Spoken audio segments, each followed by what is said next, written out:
There's a really great question from Anthony Risser for Tracy. And he wonders if you would talk a little bit about the relationship between a sound poetry in which phonemics are more important than semantics or more prominent, and a performance poetry that would include semantics. So I understand Anthony's question to be kind of about the relationship between sound and sense. Could you talk a little bit about that? In terms of sound and semantics, it's all abstraction. But I'm glad that that particular question was raised. I was telling Kenny that I was just thinking about this in the context of, say, Jaap Blank's work and my work and how it's different. And I told this to Jaap yesterday. It's very illuminating because people just say, y'all make crazy sounds, and sometimes people like it, sometimes it doesn't.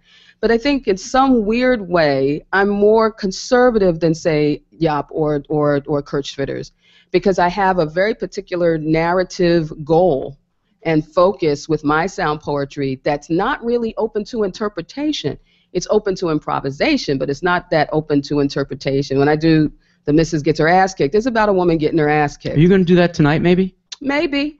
If we could shout out requests. No, but it's improvised. So you just threw the line there. I told you I'm gonna. But I think what Jaap does, what people like that Christian the work that Christian does, the work that Kurt Schwitters obviously does, the dynamics are very clear. They're very, I think, embodied, and they embody something in us, but they're not focused on this has to make sense in a particular narrative way, whereas I am. And I think that the semantic phonemic relationship, what I try to do is tease those apart, and I'm making two arguments. One is that words, everything is an abstraction. Everything is subject to our interpretation of these patterns. And I'm taking these patterns in a very particular way that's not really open to a whole bunch of interpretations. So well put. I'd like Jason we're going to get some comments quickly. We're going to accumulate some comments from the audience, and then we here will respond. First, would you go to Michael or Meredith, because I think Dan's been saying stuff all along, and I don't know if Michael can, if there's anything there. Is it just private messages to you, or do you have something to say? You can take the mic. No, it's really something for Tracy. I'm going to paraphrase a little. You let me know if I did okay. Dan lives in a world where sound and language and meaning are radically separated from each other. He types very beautifully. He can say hardly anything. Things come out of his mouth. Physically? But things come out of his mouth that are only somewhat connected to meaning. And he loves language and meaning. And he wanted Tracy to talk a little bit about the relationship between her love of language and her love of sound, which is a little different from the last question. Yeah.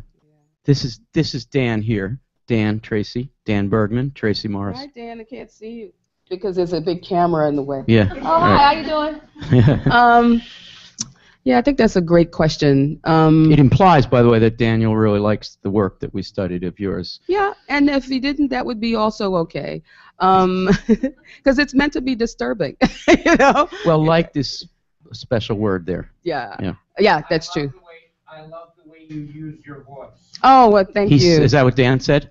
Mm-hmm. Well, thank you, Dan, and I think I'm glad that you separated those things, and it is different from the other question because the other question doesn't really chose not to address the relationship that I have with music, you know, which is another abstract sort of sound environment that, you know, I think obviously deliberately affects it. Mm. So I could tell you a little story behind that. When I was in school, toiling away at trying to get out of my last grad program, I was known as a sound poet before then, but there was this real issue that I had with being considered a singer.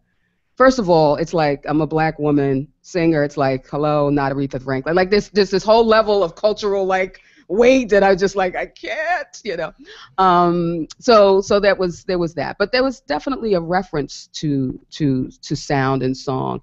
Another part of it was that I had a really bad education. I grew up in a really poor neighborhood and I got a terrible education. And so a lot of my relationships with the depth and profundity of language was not being taught to me in school, and I got it through people like Stevie Wonder, Earth, Wind and Fire, Marvin Gaye, and those people. So I always had this relationship to song that was, particular and language based. But it's funny, it wasn't until I got out of grad school and I had to engage with this very academic language that I loved that I realized there was something else that I loved too, and that was my relationship with performance and sound, because I think it was so I couldn't do much because I was trying to finish school. So then all of a sudden, all these musical sounds overtly influenced my singing and my vocal use, and I stopped being ashamed of being defined as a singer or a poet, and sort of, just stopped letting myself be categorized. But I think your question speaks to this particular sound environment that's not considered poetic, that is very much a part of my thinking and feeling. Thank you, and thanks, Dan, for the question. Michael, it seems like there's a follow-up in that. Dan just says thanks. Dan says thanks, inspiring. Thank you. Thanks, Thank you, Dan. You're inspiring, too. Yeah, can we applaud both of these people for that colloquy?